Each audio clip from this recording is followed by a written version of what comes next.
कल हमने चर्चा में अशुभ योग और शुभ योग और उसके तीन तीन प्रकार के भेदों पर चर्चा की। ठीक है, कौन कौन से तीन भेद लिए थे कल, बताएगा कोई?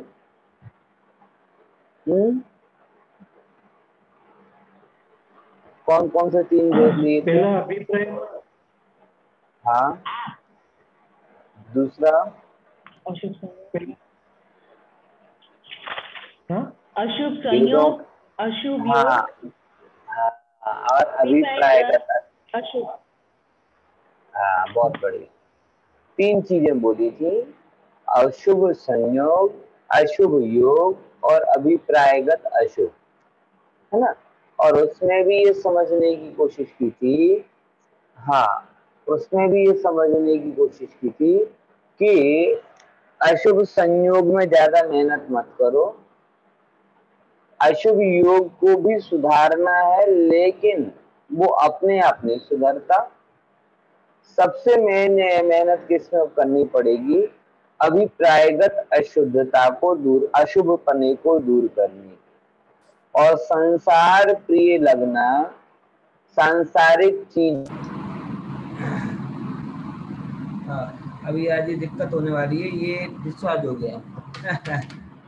हाँ। अब एक सेकंड जरा, आप लोगों को सुनाई दे रहा है? अच्छे से आवाज आ रही है? क्योंकि मेरा ये डिस्चार्ज हो गया थोड़ा, है ना। बहुत अच्छी पंखे आवाज की आ रही आवाज है। आ रही है। की आवाज आ रही है? आ रही है। आ रही है। आवाज आ रही है कि पंखे की आवाज आ रही है? आवाज अभी आ रही, बराबर आवाज आ रही है? पतला आवाज आवे छे, पता रेगुलर वो आवाज। मेरा ये जो है ना हेडफोन, ये डिस्चार्ज हो गया, इसका पता नहीं था।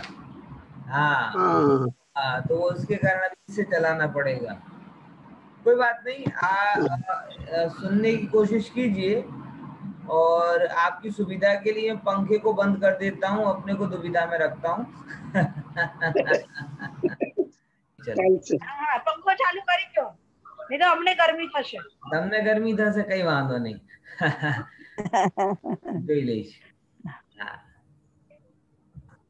હવે આપણે કાલે ચર્ચામાં લીધું હતું એ પ્રમાણે कि अभिप्रायगत अशुद्धता, अशुभपना, अभिप्रायगत जो मूल दूर करने लायक चीज है वो है अभिप्रायगत अशुभपना।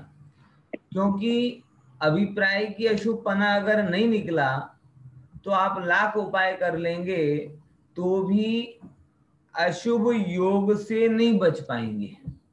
क्या शब्द बोल रहा हूं मैं? अशुभ योग से बचने के लिए भी अभिप्रायगत निर्मलता होना जरूरी है। क्योंकि कोई भी व्यक्ति पाप करना नहीं चाहता, मगर अंदर में अगर वो मूलभूत सुधार नहीं करेगा तो उसे उसका फल भोगना ही पड़ेगा। जैसे किसी को एसिडिटी की प्रॉब्लम हो, बराबर, आप एसिडिटी करके हो करना कि अंदर में जलन किसको अच्छी लगती है? लेकिन अगर वो तला हुआ वस्तुओं का परहेज ना करे, बराबर, उचित परहेज ना रखे, चरी पालन ना करे, खान पान का विचार ना करे, तो एसिडिटी से बच नहीं सकता। इसी प्रकार से मैं यहाँ पर आपको कहना चाहता हूं कि अभिप्राय को सुधारे बिना कोई भी जीव अशुभ योग से बच नहीं सकता। इसीलिए मुख्य रूप से कौन सी चीज सुधारने लायक होती है? अभिप्राय को। पूरा एफर्ट, अधिकतर एफर्ट, अधिकतम हिस्सा अपने अपने पुरुषार्थ का अभिप्राय की शुद्धि में लगाना चाहिए, क्योंकि परिणाम की शुद्धि भी अभिप्राय के अधीन होती है और परिणाम के अधीन क्रिया होती है। अब वो इसके लिए आप थोड़ा क्रिया परिणाम अभिप्राय और पढ़ लेंगे तो बहुत अच्छा रहेगा। बुक का नाम क्रिया परिणाम अभिप्राय है, उस पर भी मैं ज्यादा चर्चा नहीं कर रहा हूँ, अपने को वो विषय लिमिटेड है, बराबर ना। तो ये चीज अपन ने कल चर्चा में ली थी।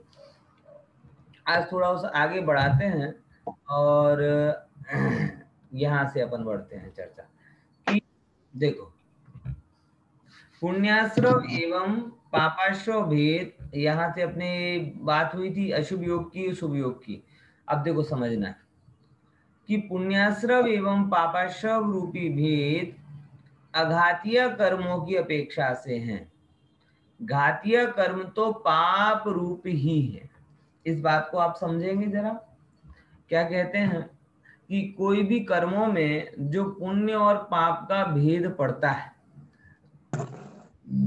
बराबर, लोगों को तो खबर ही नहीं रहती पुण्य और पाप का भेद, और पुण्य और पाप के भेद में, लेकिन वो पाप और पुण्य दोनों भेद तो अघातीय में पड़ते हैं।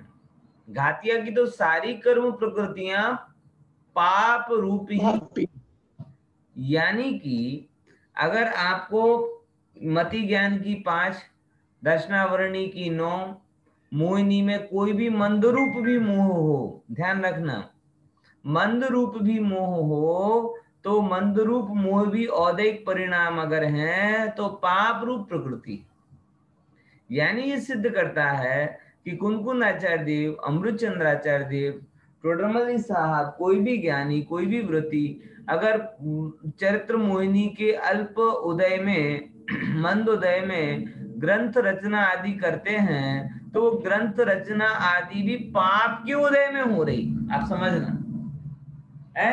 अभी लोगों को कितना अजीब लगे, शास्त्र रचना कोई पाप के उदय में होता है क्या? अरे भाई साहब तुम समझ नहीं रहे, यहाँ सारे घातिया के उदय को पाप का उदय कहा जा रहा है। जो भी घातिया का उदय है वो सब पाप का उदय है, क्योंकि घातिया में पुण्य का भेद होता है। घातिया तो सारे पाप रूप होते हैं। मंदता वाला हो, मोह की मंदता वाला हो, व्हाटएवर कोई भी हो, वो सब पाप रूप प्रकृति है। इसीलिए इस चीज को थोड़ा हमें समझना चाहिए। ठीक है, लोगों को तो ये लगता है कि थोड़ा बहुत जो मोह की मंदता हुई, और मोह की मंदता में जो हमारे क्या कहते हैं शुभ थोड़े परिणाम हुए, और एक परिणाम उससे पुण्य हो गया। अरे भाई साहब वो भी पाप रूप ही, लेकिन वो एक एक प्रकार से मंद रूप है। अघातिया के उदय में पुण्य और पाप की विवक्षा आती है। तो अघातिया कौन कौन से कर्म है? 4। कौन कौन से 4 है? शुभ आयु, शुभ नाम, शुभ गोत्र और शुभ वेदनी, बराबर ना। तो शुभ आयु में क्या लिया आपको? मनुष्य पर्याय मिली, एक तरीके से नरक को छोड़ के बाकी 3 को शुभ आयु कहा जाता है। शुभ नाम कर्म मतलब अच्छा शरीर मिला, बढ़िया है, कोरोना काल में कोरोना हुए बिना जी रहे हो, अथवा कोरोना होके ठीक होके जी रहे हो, है, ये किसका उदय? ये पुण्य का उदय, बराबर ना। शुभ गोत्र और अनुकूल वेदन। क्या वेदन? अनुकूल वेदन। देखो ये चीज बड़ी गजब है, लोगों को ऐसा लगता है साता वेदनी मतलब संयोग। अरे भाई साहब वेदनी शब्द में वेदन शब्द जुड़ा हुआ है, तो साता वेदनी का मतलब संयोग कैसे होगा? अनुकूल वेदन करना। अब फर्क ये नहीं पड़ता कि आप किसमें अनुकूल वेदन कर रहे हो।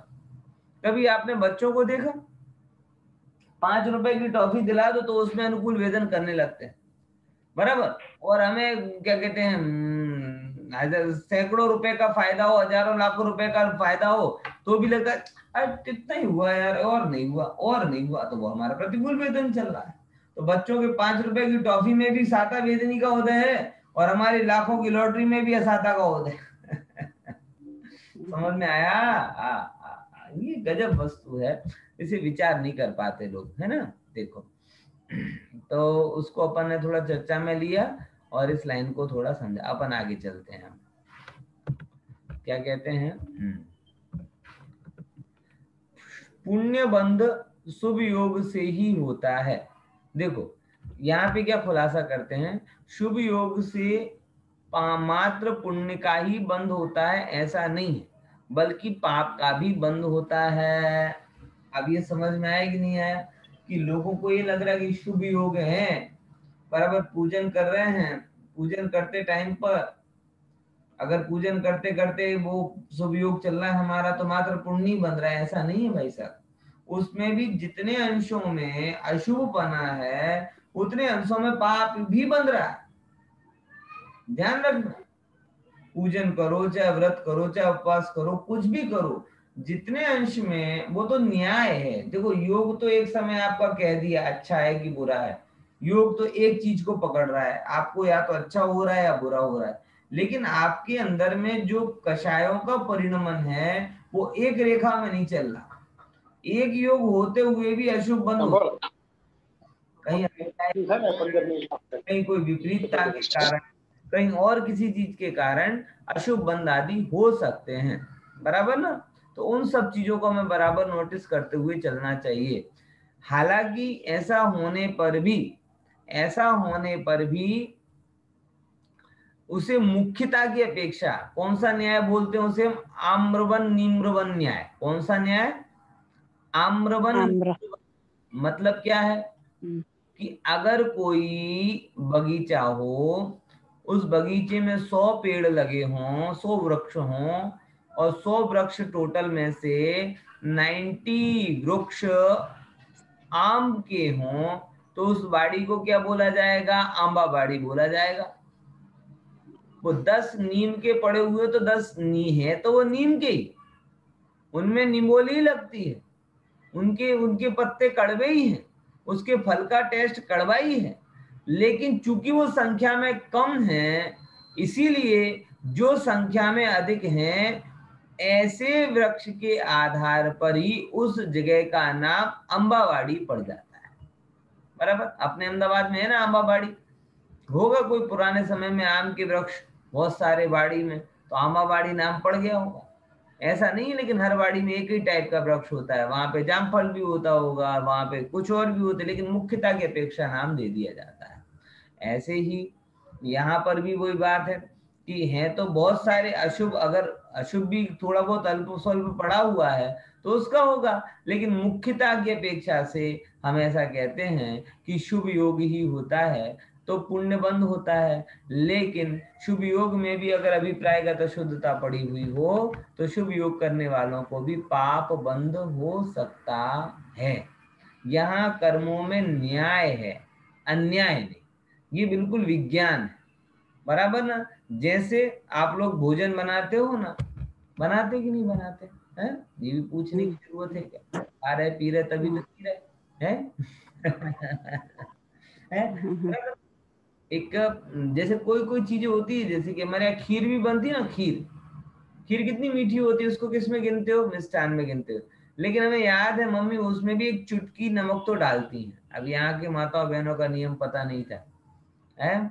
और नीना भाभी सोचे हैं खीर में नमक थोड़ी होता होगा, पर मेरी मम्मी डालती थी, हम क्या करें। ये तो मम्मी से पूछो क्यों डालती थी। है? और वो एक चुटकी नमक का टेस्ट, अब इतनी खीर में वो एक चुटकी नमक कहाँ जाता होगा, लेकिन वो कहते उसके बिना टेस्ट नहीं आता। और ये मैंने फील भी किया कि वो खीर में वो एक चुटकी नमक नहीं डला था, उसका स्वाद, और एक चुटकी नमक डला उसका स्वाद, दोनों के स्वाद में फर्क है। एक चुटकी नमक एक तपेली खीर में भी असर करता है। ये क्या बता रहा है? ये बता रहा है कि नमक अपने गुण धर्म को इतनी मिठास के बीच में जाकर के भी नहीं छोड़ता। पूरा योग मिष्ट योग है, लेकिन नमक कह रहा है नहीं, मेरे अंदर थोड़ा खारापन है तो है, और मैं कोई तुम्हारे बहुमत के कारण अपना स्वभाव बदल दूं, ऐसा नहीं है। ये तो आदमी बदल जाता है मेजोरिटी के कारण, कि भाई 10 लोग कह रहे कि ऐसा है, अच्छा चलो ठीक है, हम भी ऐसे ही मान लेते हैं। 10 ने कहा कि भैया सभी रात को खा रहे हैं, तुम खा लो, तो ठीक है, सभी खा रहे तो हमने खा लिया। 10 ने कहा कि ये कर रहा है, तो ये बहुमत से आदमी बदलता है, वस्तुएं नहीं बदलती। समझ में आया? तो अपने यहाँ पर भी जो नियम है वो कोई अल्पमत या बहुमत वाले नहीं है। हमने कोई लोकतांत्रिक मूल्यों को सिद्ध करने की जिम्मेदारी नहीं ली, हमने सनातन नियमों को सिद्ध करने की जिम्मेदारी ली। समझो, democratic value and universal value. Jain धर्म डेमोक्रेटिक वैल्यू पर नहीं मानता, हाँ अनेकांतवाद सम्मान करता है डेमोक्रेटिक, वो अलग मैटर है, लेकिन हम यूनिवर्सल नियमों को मानते हैं। और यूनिवर्सल नियम ये है कि तुम जो भी करोगे, अगर वो एक तपेली खीर में 99% मिठास है, भले ही तुम उसे मिष्ठान कह दो, लेकिन अगर वो एक चपटी नमक है तो वो खारापन है, और खारेपन का भी रस है, और वो भी उसका स्वाद है। वो गायब नहीं हो जाता। ऐसे ही कोई शुभ योग में आप 99% शुभ में प्रवर्तन कर रहे हो, लेकिन 1% भी, चाहे अभिप्राय के अर्थ में, चाहे परिणाम के अर्थ में, चाहे क्रिया के अर्थ में, अगर आपके अंदर में कहीं पर भी अशुभपना पड़ा हुआ है तो उससे पाप बंद भी हो जाएगा। क्योंकि उससे पाप बंद ना हो तो परिणाम फल शून्य हो जाएंगे, और परिणाम और अभिप्राय कभी फल शून्य नहीं होता। कर्म सिद्धांत ऐसा नियम है जो ये कहता है कि करेलू फोकट जतु न थी। अल्प स्वल्प भी ध्यान रखना। प्रवचन सुन रहा ना, प्रवचन सुन रहा, अब प्रवचन सुनते सुनते मैं कई बार देखता हूँ कि कोई यहाँ वहाँ बच्चे को देखने लगता है, किसी का फोन आ जाता है, कोई क्या कहते हैं किसी से बातें करने लगता है। अब समझ लो कितनी देर के लिए आपका डाइवर्जन हुआ, 1 सेकंड के लिए हुआ। कर्म सिद्धांत के 1 सेकंड के डाइवर्जन से भी कर्म बनता है। खबर पड़ रही कि नहीं पड़ रही? मतलब ऐसे कैसे मान लें कि आपने 45 मिनट सुनने का नियम लिया, तो 45 मिनट में 44 मिनट अगर सुनने से पुण्य बन रहा है, तो 1 मिनट नहीं सुने, यहां वहां गया, तो उससे पुण्य पाप क्यों नहीं बनेगा? नियम कैसे टूटेगा? बात समझ में आ रही कि नहीं आ रही? और अगर नियम टूट जाए तो सर्वत्र अव्यवस्था हो जाएगी। आप सोचो, दिए हुए परिणाम का फल ना मिले तो तीनों जगत को शून्य होना पड़ेगा। विचार करके देखो, किए हुए परिणाम का फल सबको मिलता है। अच्छा करोगे तो अच्छा, बुरा करोगे तो बुरा। मैंने बोला था कुछ दिन पहले, जैसी करनी वैसी भरनी, ना माने तो करके देख। और दोजक भी है, जन्नत भी है, ना माने तो मर के देख।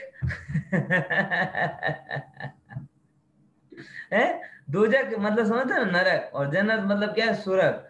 तो भाई स्वर्ग भी है नरक भी है, बोले हम नहीं मानते तो मर जा, मर के देख ले, पता चल जाएगा नरक है कि नहीं है, स्वर्ग है कि नहीं है।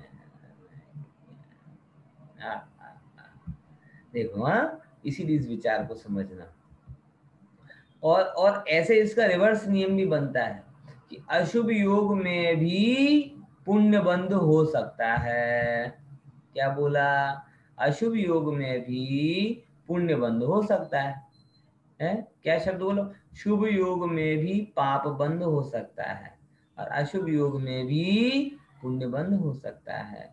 अगर खीर में नमक हो सकता है, तो नमक के अंदर में एक शक्कर का कण हो तो वो भी मिठास शून्य नहीं होता, उसका भी अपना रस होता है। अच्छा, एक आध एग्जाम्पल बताओ, दोनों एग्जाम्पल। एक एग्जाम्पल तो मैंने बता दिया, शुभ योग में पाप का उदय, पाप का बंध। अब आपको मुझे रिवर्स एग्जाम्पल देना है, अशुभ योग में पुण्य का बंध है। एक आध है? सर कोई मूवी देख रहे हो हाँ हाँ, सही बात है। तो उसमें एक हीरो को मरते हुए देखकर दुख होता है शायद। तो वो तो क्या पुण्य की पाप है? उससे तो पाप ही बनेगा ना। मतलब अन्याय नहीं, अन्याय से दुख होता है देखकर, इसलिए शायद अच्छा उसमें अच्छा, शुभ हाँ बढ़िया परिणाम बात। का। एक नियम आपने बताया कि इसको अपन बोलते हैं करुणा भाव आता है या वैराग्य भाव आता है, कि देख करके भी बताओ अच्छा काम कर। हाँ बोलो दिनेश भाई। हाँ, कोई गुंडा खराब काम करता है अपने को लगता है, लेकिन उसके दिल में दया भी होती है। तो मतलब कैसे अशुभ योग के बीच में उसका व्यक्ति पे नहीं जाना है, योग पर जाना है। हाँ, गुंडा समझ खराब रहे हैं? काम तो करता ही है। हाँ, योग मतलब जो मंत्र गुंडा काय की है, क्रिया। हाँ, उसकी क्रिया खराब ही है हमारे लिए। तो हम्म, हमको तकलीफ दे रहा है वो, लेकिन उसके पास दूसरे को मदद करने का दया भाव भी है वही टाइम। उसी टाइम। अच्छा ओके, हाँ यानी हमको कोई करते समय भी रॉबिन हुड टाइप का व्यक्ति हो। हाँ, बस बराबर बराबर, करेक्ट करेक्ट। है बराबर, तो रॉबिन हुड टाइप का हो व्यक्ति तो वो पुण्य भी बांध लेता है। एक सेम है बात, जैसे आपने बोला ना, मेरे साथ एक घटना हुई थी। मैं मतलब कसाई, बुचर, बराबर उससे मैंने बात की। यार कभी ऐसा लगता नहीं है इतने रोज रोज तुम बकरे को हलाल करते हो, बकरी ये मार दो। बोले तो उसने पहले तो सुना, ठीक है भाई। फिर उसने एक बात बोली, हम ठीक है, अब हमें कभी कभी दुख भी होता है, लेकिन क्या करें, हमारे पास में यही वृत्ति है। तो मतलब उस अशुभ योग में भी कहीं ना कहीं उसके अंदर वो करुणा भाव छिपा हुआ है। मतलब उस कसाई ने भी एक्सेप्ट किया कि काम तो हमें भी अच्छा नहीं लगता है, किसी को वो झटका और वो देना सब अच्छा थोड़ी है, लेकिन क्या करें, और कोई धंधा आता नहीं, बाप दादाओं से यही चला आ रहा है, तो करते ये मेरे सिलवानी की बात है। कसाई मतलब मेरा ऐसे स्कूल में कई बार मिलना जुलना होता था उससे, तो मैंने उससे बात की थी। बोले ऐसा है, तो मैंने उसको ही बोला कि हम लोगों को तो चींटी भी मर जाए तो इतना दुख होता है, तुम लोग कैसे कर लेते हो ये। तो उसने बोला क्या करें भाई, तुम लोग अलग माहौल में हो, हम अलग माहौल में, बुरा तो हमको भी कई बार लगता है, लेकिन अब ये हमारे पास में कोई ऑप्शन नहीं, ऐसा वो कहा। अब वो अच्छा है बुरा है वो व्हाटएवर, वो बात में जाते हैं, लेकिन एक बात तो अपन को पकड़ने मिली ना कि निरंतर वो छरा चलाते हुए भी उसके अंदर में कहीं ना कहीं एक करुणा का अंश विद्यमान रहता है। और मैं इस जो विद्यमान अंश है ना उस पर बहुत विश्वास करता हूँ, और इसी विश्वास के कारण मुझे ये फायदा होता है कि मुझे कोई व्यक्ति सर्वथा बुरा नहीं लगता। सच बता रहा हूँ, कभी भी कोई व्यक्ति हो अच्छा कर रहा हो बुरा कर रहा हो, मतलब ये एक पड़ा हुआ रहता ना कि इसके अंदर में भी एक बीजभूत परमात्मा छिपा हुआ है। इसको भी अगर आप गहराई से इसकी परिस्थितियां समझने का प्रयास करोगे तो आपको उसके अंदर में भी कहीं ना कहीं मानवता दया आदि के अंश दिखाई देंगे। तो ये जो विद्यमान शुद्धता को आप देखने की कोशिश करोगे तो आपका उसके प्रति परिणाम इतना खराब नहीं होगा जितना दूसरों का होगा। कई बार अब जैसे मेरा यहाँ पर अब आप लोगों का पता नहीं क्या एक्सपीरियंस है मुसलमानों के प्रति, बराबर ना। गुजरात में थोड़ा, अहमदाबाद में ज्यादा खराब एक्सपीरियंस है लोगों का, इसलिए ना मिलो तो। जबकि मैं तो बचपन से ही खेला हूँ उन लोगों के बीच में, मेरे सिलवानी में 250 घर के मुसलमान है टोटल। तो मुझे कोई ऐसा उनके देखकर ऐसा नहीं होता कि ऐसे क्यों है ना वैसे क्यों, ठीक है तो है, उनमें भी कुछ गुण वाले होते हैं, कुछ वो होता है। तो रेदर देन में उनके अंदर में भी ये जो भाव है ना, इसको देखकर आप उनके प्रति भी सहज रह सकते हो। मेरे जीवन भर मतलब बचपन से मेरे काफी ज्यादा सिलवानी बस्ती है, क्रिकेट भी हम लोग कई बार साथ में खेले हैं, अभी भी मेरे कुछ मित्र हैं, अच्छे व्यक्ति हैं अपने अपने एंगल से। तो ऐसे जब आप उन अशुभ योग के बीच में पड़े हुए जीवों को भी ये देखोगे कि इनके अंदर में भी बीजभूत परमात्मा है, इनके अंदर में भी कहीं ना कहीं अशुभ योग के बीच में शुभत्व का अंश विद्यमान है, तो आप उनके प्रति भी सहज रह पाओ। बराबर ख्याल में आया कि नहीं आया। भूलेला भगवान छे ऐसे नहीं दिखाई देगा, आपको उसके प्रति श्रद्धा गहरी करनी पड़ेगी। नहीं तो यहाँ पे जैसे होता है एकदम नाम देख के, अरे आपके बाजू में मुसलमान का फ्लैट है ना, यहाँ पर फ्लैट, अरे भाई है तो है, मैं क्या बड़ी बात है। बराबर ख्याल में आया कि नहीं आया, समझे कि नहीं समझे। तो ये एक चीज, एक प्रकार का प्रेजुडाइजनेस है। खैर इसमें भी कोई बड़ी बात नहीं है, हमने राइट्स नहीं देखे, आप लोगों ने राइट्स देखे हैं, गुजरात वाले अहमदाबाद वालों ने राइट्स देखे, तो राइट देखे तो उनका जो है आग्रह, जो विचारधारा एक दिन में तो नहीं बनती ना। हमने नॉर्मल जीवन देखा है, आप लोगों ने यहाँ पे दंगे वगैरह देखे हिंदू मुस्लिम के, तो वो स्वाभाविक रूप से आपका उस परिवेश में चित्त बन गया, मेरा उस परिवेश में चित्त बन गया। ये अलग अलग पृष्ठभूमि में विकसित होने पर अलग अलग दशा बनती है। तो ये यही समझने वाली बात है, कभी भी कोई व्यक्ति बुरा नहीं होता, उस व्यक्ति की परिस्थितियां, सिचुएशन, सरकमस्टेंस ये बुरे होते हैं, और जब आप उसको देखते हो तो आपके अंदर में एक सहजता और सरलता के साथ में वो आ जाता है। मैं तो कई बार अपने से भी ये प्रश्न करता हूँ, आपको भी अपने अंदर में प्रश्न करना चाहिए कि अगर मैं जैन नहीं होता, मुझे कुल परंपरा से जैन धर्म नहीं मिलता, और इन केस में मुसलमान हो जाता, इन केस में सिख पंजाबी हो जाता, सिंधी हो जाता, तो मैं क्या करता। सच्ची खरी परख तो तब होगी जब आपके अंदर में सत्य शोधक दृष्टि ऐसी होती कि आप किसी भी जगह जन्म लेते, लेकिन सत्य को खोजते खोजते आज जहां पर हो आप उससे बेहतर हो, तब जाके फायदा है। अगर सत्य शोधक दृष्टि नहीं है तब के कैसे काम चले, बराबर ना। तो सहज रहिए और खोज कीजिए, खोजी बनिए। आगे अपन चलते हैं। हाँ, अब ये जो आश्रव होता है, ये आश्रव दो प्रकार का होता है। कौन कौन से? कषाय सहित और कषाय रहित। देखो, कषाय सहित और कषाय रहित, उसके लिए दो प्रकार की बातें बोली। सकषाय कषाययोः, बोलो। सकषाय कषायो कषाय कषाययोः सांप्रपर्यायोः सांप्रदायिक क्रियापथयोः। सांप्रदायिक क्रियापथयोः। सकषाय कषाययोः सांप्रदायिक क्रियापथयोः। सकषाय कषायोः सांप्रदायिक क्रियापथयोः। बहुत बढ़िया। क्या कहते हैं अब यहाँ पर? आश्रव दो प्रकार का होता है। सकषाय मतलब कषाय सहित, और अकषाय मतलब कषाय रहित, है ना। और कषाय रहित आत्मा के योग का क्रम से सांप्रदायिक और इर्यापथ कर्म के आश्रव रूप हैं, बराबर। कषाय सहित के सांप्रदायिक आश्रव और कषाय रहित के इर्यापथ आश्रव। अब ये है क्या? सांप्रदायिक क्या है और इर्यापथ क्या है, जरा इसको समझते हैं। देखो, सबसे पहले संपराय मतलब क्या होता है? संपराय मतलब कषाय। संपराय और कषाय एक ही बात है, पर्यायवाची। कषाय क्या है? जो आत्मा के रागादि परिणाम, जो आत्मा को दुख देते हो परिणाम। जिसके एक कषाय शब्द का एक सुंदर अर्थ मैंने एक जगह पढ़ा था। कष मतलब होता है संसार। कष मतलब क्या होता है? संसार। और जिन परिणामों से कष मतलब संसार का आय मतलब इनकम, किसकी इनकम हो? संसार की इनकम हो। दैट मीन्स ऐसे परिणाम कि जिन परिणामों से निरंतर निरंतर जीव का संसार बढ़े, वो सब कषाय कहलाते हैं। और उन कषाय के साथ जीव को जो आश्रव होता है, वो आश्रव सांप्रदायिक आश्रव कहलाता है। क्लियर? समझे कि नहीं समझे?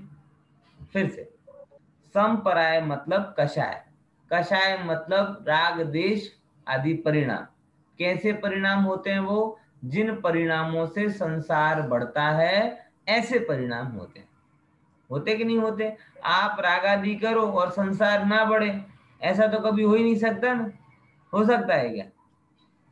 है, रागादि करे और संसार ना बढ़े, ऐसा कभी होता नहीं है। क्योंकि अगर रागादि बढ़ने पर संसार ना बढ़े, तो रागादि के अभाव होने से भी मोक्ष की क्या गारंटी है, बताओ?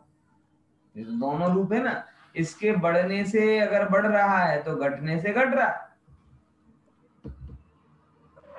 बराबर ना। तो जब जो आश्रव संपराय यानी कसाय के साथ होता है, वो आश्रव सांप्रदायिक आश्रव कहलाता है। ठीक है। इसकी क्या विशेषता होती है? इसकी ये विशेषता होती है कि जब कषाय के साथ में कोई आश्रव होता है, तो वो आपको फल देता है और बांधता है। बराबर? समझ में आया कि नहीं है? इसको ऐसे समझो कि देखो, जैसे अपन कहते हैं ना कि एक तो आपकी इम्यूनो होना, आजकल का हॉट टॉपिक है ना, इम्यूनो है।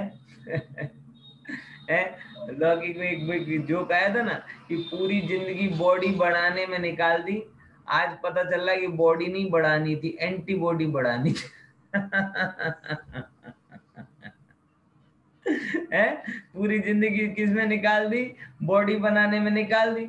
है, कमर का, हाथ, बाइसेप्स, ट्राइसेप्स, ये तो पूरी जिंदगी किसको बनाने में निकाल दी?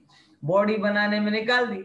अब पता चल रहा है डॉक्टर कहते बॉडी बनाई चाहे नहीं बनाई, एंटीबॉडी बनाई होती तो बच जाते। समझ में आया कि नहीं है? तो देखो, है ना। अब उसमें क्या कहता हूं कि जब आपका शरीर की इम्यूनो अच्छी होती है, तो वायरस तो तब भी आते हैं। वायरस तो सर्वत्र है, वायरस कहाँ नहीं है? हजारों लाखों करोड़ों प्रकार के वायरस हैं, वो तो घूम ही रहे हैं। लेकिन आपकी इम्यूनो की मजबूती के कारण वो फल नहीं देते। तो उस समय पर भी आश्रव आते हैं, लेकिन वो वायरस का इरियापथ आश्रव होता है। इरियापथ आश्रव मतलब आ जाते हैं और फल दिए बिना निकल जाते हैं। और जब आपकी इम्यूनो कमजोर पड़ती है तब वो सांप्रदायिक आश्रव होता है। सांप्रदायिक आश्रव होता मतलब क्या, आते हैं तो बेटा अच्छे से खिला पिला के जाते हैं तुम्हें। कषाय सहित आश्रव सांप्रदायिक आश्रव, कषाय रहित आश्रव इरियापथ आश्रव। कषाय रहित आश्रव में क्या होता है, कषाय रहित आश्रव में जीव को फल नहीं मिलता है, और इरियापथ आश्रव में जीव को फल नहीं मिलता, बनता नहीं है जीव। और सांप्रदायिक आश्रव में जीव को फल भी मिलता है और बनता भी है। किसको होगा सांप्रदायिक, किसको होगा इरियापथ, बताओ जरा। है बड़ा सरल सा प्रश्न है, किसको सांप्रदायिक होगा, किसको इरियापथ? जिनको सर अरिहंत को इरियापथ होगा। है मुनिराज को। अरिहंत को इरियापथ होगा। हाँ, अकेला मुनिराज को कौन सा होगा प्रज्ञा बहन? मुनिराज को मुनिराज को सांप्रदायिक होगा कि इरियापथ होगा? इरियापथ इरियापथ हो जाए तो मुनिराज को कषाय नहीं है क्या? कषाय नहीं, स्वंजलन है। कषाय है तो कषाय का आश्रम होगा कि नहीं होगा? होगा होगा। तो 10वें गुण स्थान तक, कौन से गुण स्थान तक? 10मा गुण स्थान સુધી सांप्रदायिक आश्रव હોય છે, અને એના પછી 11મા આદિમાં ઇરિયાપથ આશ્રવ, એટલે કર્મ આવે છે ખરા પણ ફલ આપતા નથી, બરાબર? એટલા માટે મેં તમને દાખલો આપ્યો कि તમારા અંદરમાં ઇમ્યુનો સારી હોય તો વાયરસ શું થશે, આઈને ફલ આપ્યા વગર જતો રહેશે। અને તમારી ઇમ્યુનો કાચી હશે તો આવ્યો હશે તો શું કરશે, ફલ આપ્યા વગર જશે નહીં। તો આપણે બધા કયા છીએ? આપણે બધા सांप्रदायिक आश्रव वाला છીએ। सांप्रदायिक आश्रव है, इसके कारण जितनी कषाय होती है उतनी कषाय का फल हमें भोगना पड़ता है, उतनी कषाय से हम बंध जाते हैं। अनंत भगवान को कौन से बोला है 11वें गुण स्थान, 12वें गुण स्थान, 13वें आदि में इरियापथ आश्रव बोला है। इरियापथ का इरियापथ नाम कैसे बोला पड़ा? क्योंकि इरियापथ जिस पथ पे एकदम साफ शुद्धि हो, मुनिराज इरियापथ समिति से चलते ना, इरिया समिति से मतलब देख कर, ईक्षण करके, तो जो पथ कैसा हो, एकदम साफ सुथरा हो, जिसमें किसी भी प्रकार की कोई भी बाधा ना हो, ऐसा वो इरियापथ आश्रव है। इरियापथ आश्रव अगर आप विचार करना कितने समय तक चल सकता है, आप विचार करो। एक बालक है, बराबर 8 साल 8 अंतर्मूर्त के टाइम पर उसने दीक्षा ले ली, बराबर 8 वर्ष 8 अंतर्मूर्त में दीक्षा ले ली, और अगले कुछ अंतर्मूर्त में उसने केवल ज्ञान कर लिया, बराबर। और 1 कोटि पूर्व की आयु है। कितनी आयु है? 1 करोड़ पूर्व, और 1 पूर्व बराबर 70,56,000 करोड़ वर्ष। कब केवल ज्ञान ले लिया? 8 वर्ष 1 दिन की आयु में, समझ लो 8 वर्ष और 1 दिन की आयु में उसने केवल ज्ञान ले लिया। वहां से लेकर 1 कोटि पूर्व तक उसके लिए कर्मों का आश्रव होगा, लेकिन वो रत्ती मात्र नहीं बंधेगा। सोच रहे हो कितने हजारों लाखों करोड़ों वर्ष तक आश्रव होता जाएगा, होता जाएगा, होता जाएगा, लेकिन रत्ती मात्र भी नहीं बंधेगा। आप विचार करके देखो, 70,56,000 करोड़ वर्ष का एक पूर्व, ऐसे 1 करोड़ पूर्व, 1 करोड़ पूर्व में से मात्र 8 वर्ष और 1 दिन निकाल लो, अपन मोटा मोटी हिसाब लगाते हैं। 8 वर्ष 1 दिन माइनस करके बाकी पूरे टाइम आश्रव होगा, क्योंकि योग तो है काय योग, और योग के कारण आश्रव तो हो रहा है, लेकिन रत्ती मात्र भी उसका फल नहीं मिलेगा उसे। और हम लोग एक क्षण ऐसा नहीं जाता जिस क्षण हमको आश्रव नहीं होता, और एक क्षण ऐसा नहीं जाता कि जिस आश्रव से हम बनते ना, जिस आश्रव को हम भोगते ना। बराबर समझ में आया कि नहीं आया? ईर्यपत आश्रव ऐसा होता है जैसे आपने रेत को दीवार पर मारा। क्या किया? रेत को दीवार पर मारा तो क्या होगा? सूखी दीवार पर अगर आप रेत मारोगे तो उसका आना, रहना और गिरना सब कितनी देर में हो रहा है? विथ इन वन समय, एक समय के अंदर होता है। ऐसे अनंत भगवान के कर्मों का आना, रुकना और खिरना ये सब कितनी देर में हो रहा है? एक समय में। इसीलिए उनके आश्रव को ईर्यपत आश्रव कहते हैं। देखो आगे समझते हैं। दो बातें कही, आश्रव के रूप। सांप्रदायिक आश्रव मतलब कषाय सहित आश्रव, ईर्यपत आश्रव मतलब कषाय रहित आश्रव। संप्रदाय मतलब क्या अर्थ किया है? देखो, कषाय के साथ होने वाला आश्रव जो कर्म संसार का प्रयोजक है, जिन भावों से संसार बढ़ता है वो संप्रदाय कहलाता है। ईर्यपत, ईर्या मतलब यहाँ पे व्याख्या करती योग, पथ मतलब द्वार, कि जो कर्म मात्र योग से ही आते हैं, योगों का कंपन हो रहा है इसलिए कर्म आ रहा है, बाकी उनको और कोई फर्क नहीं पड़ता, वो कहलाता है ईर्यापथ आश्रम। ईर्या की विशेष व्याख्या की है योग। ईर्या का क्या नाम है? योग। तो जो योग, और एक और आपको गजब बात आपको पता है, दुनिया में सबसे ज्यादा आश्रव किसको होता है पता है? दुनिया में, जगत में सबसे ज्यादा आश्रव किसको होता है? आपको जानकर आश्चर्य होगा, अनंत भगवान को सबसे ज्यादा आश्रव होता है।